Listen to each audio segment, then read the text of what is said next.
Добро утро, во ова трето јавување разговараме на тема спорт. Мој соговорник денес ќе биде Харис Бекири, ултрамаратонецот кој што на надпревар во Турција се искачи на третото место. Ќе разговараме повеќе со него за оваа трка и што тоа значи за неговата кариера. Добро утро.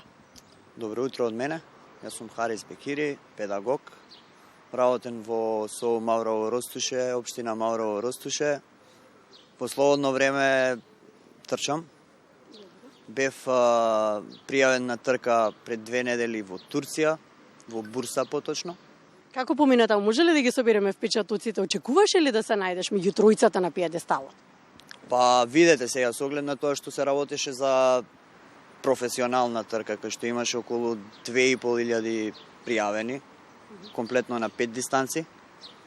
Не очекував негде под 100-то место, така.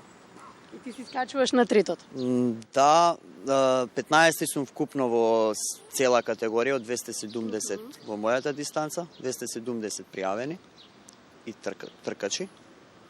И во една категорија, таа што е под 40 години, сум трето место.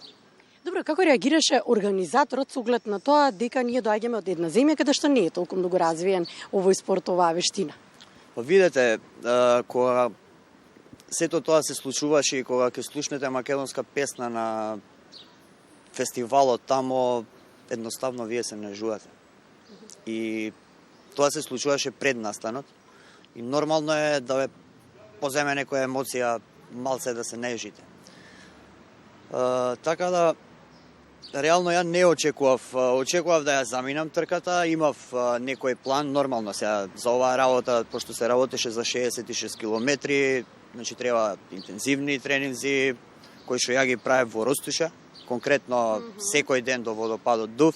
Тамо ми е и тоа што го имам направено ланска година, значи комплетно еверестинг и деверестинг со 31 час пешачење и планинско трчање.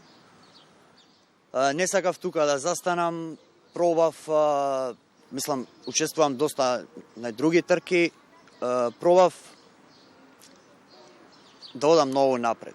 И едноставно, знаете, кога ќе кажете my dream come true, епа тоа е, едноставно, кога сонувате, многу добри работи се случуваат после тоа.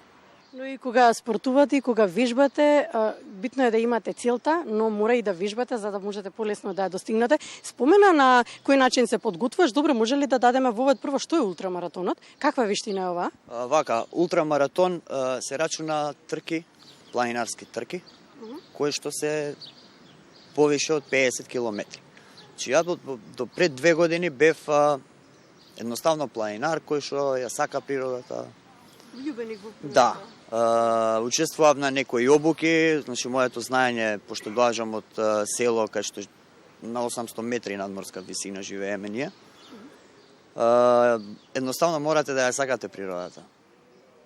После тоа, некако со некои луѓе од организација, од семинарите што ги посетував, ме поканија да бидам волонтер на првата трка. Мислам дека втора едиција беше во Охрид Ултра Трейл. И така се почна. Првата година бе волонтер. Значи, кога си волонтер треба да стоиш 6 сата, пример. Треба да поминат сите, да ги чекаш и после тоа имаш некои активности. И викам другава година, окей, ја ќе пробам на 20 километри. Тоа е најкратката дистанца. Ми беше интересно, знаете, секоја трка прво запознавате доста нови луѓе, кои што не ги знаете. Од целиот свет. Нормално, овие се интернационални трки. Втора работа, која што се случува, се подобрувате. Пример, сега ако трчате 20 километри прва трка, ако ви била под 3 часа, ќе пробате наредната трка да ви биде под 2,5 часа. Значи, гледате малце да напредувате. Така почна се, значи, од прва трка 2021, мислам дека, не фашете ме за збор, направив еверестинг, стигнав до некое ниво, значи 66 километри ги истрчав за 9 часа и 31 минута, што е реално голем успех за мене, лично, индивидуално. со 3600 метри успон. Значи не е тоа трчање, не знам, маратон или полумаратон. Зборуваме за трка која што се случуваше, имаше околу 40 степени таму. Знаете, Бурса е претопла. Цела Турција е претопла. Добро, како се издржува на 40 степени? Што правиш? Вака, сега имате контролни точки, ја го имам комплетно цел план. Имав направено план, нормално во соработка со мојот ментор, кој што го поздравувам топло од тука. Тој е босанец, Јасмин Пајевич се вика, кој што секоја трка, секој ден, буквално добро утро, ние имаме некој неварзан муабет, што се вика некој неварзан разговор. Имаме направено доста работи, комплетно тој ми го објасна концептот на Еверестинг, ја го гледав на телевизија. И знаете, тоа Едно е на телевизија, друго е да го доживеете. Гледате човекот на телевизија и си викате, види сега и вакво нешто имало. Значи, тој психофизички ве подготвува и колку е потребна во суштина психичката подготвува со оглед на тоа дека оваа дисциплина бара да бидете подготвени, да може да издржите и на секакви услови, на секакви влијанија надворешни? Апсолутно.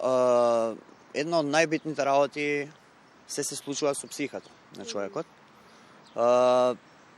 Едноставно ве води тоа што живеете на место кај што Ростуше, генерално сите го знаеме, така?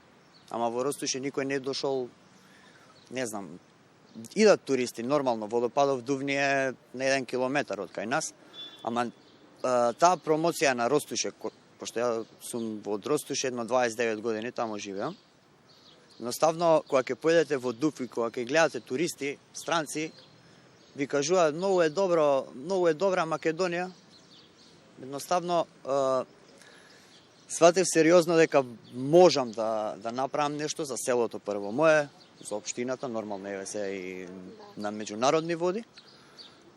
Трнав од првата цел која што ми е денеска таа цел, да го промовирам селото мое. Најдов спонзори кои што доживотно ја можам да им бидам благодарен, тие се локални спонзори, значи кафулиња, кафани, барови. Кои поддржуваат во вашиот подвиг и вашата цел?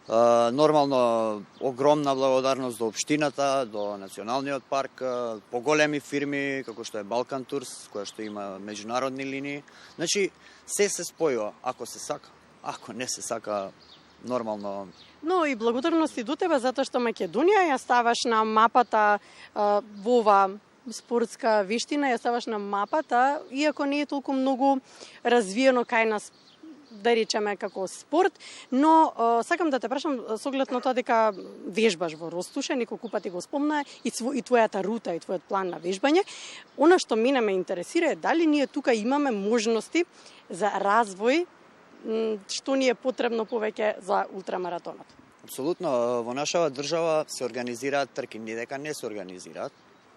Инфраструктура ли немаме? Имаат многу голема посетеност. Еве да речеме во Охрид, трката во Охрид, оваа година имаш околу 400 пријавени тркачи од различни земји. Че зборуваме од има посериозни тркачи дојдено. Треба само да се промовира. Едноставно, мене како некоја цел ми е во иднина, во наредниот период, да пробаме нешто комплетно со сите селани, да направиме нешто налик на светскиве работи. Пошто вамо кај што бев, зборуваме за настанот 3000 луѓе. Замислете, 3000 луѓе трчаат во 5 дистанции. И сега тоа е реално, јас со татко ми, пошто татко ми беше со мене цело време. Добре. Јас завршив тркава, го барам татко ми 1 сат. Не можеме да се најдеме. Немаше интернет, бевме договорени, го знаеше планот. Добре. Од прилика колку време ќе завршам. Не можеме да се најдеме, значи зборуваме за огромни фестивали. Не е тоа, буквално тие 3 дена, тие се, не знам, едноставно, знаете, ве води она, трчате со елитата, ја до пред 2 години бев аматер. Ти трчаш. Но како што кажа, кога се сака и додека си има цел, вистина се може. и докажа дека е така, ти посакуваме успеси во наредните подвиси. Ви благодарам. Наредно спремаме трка.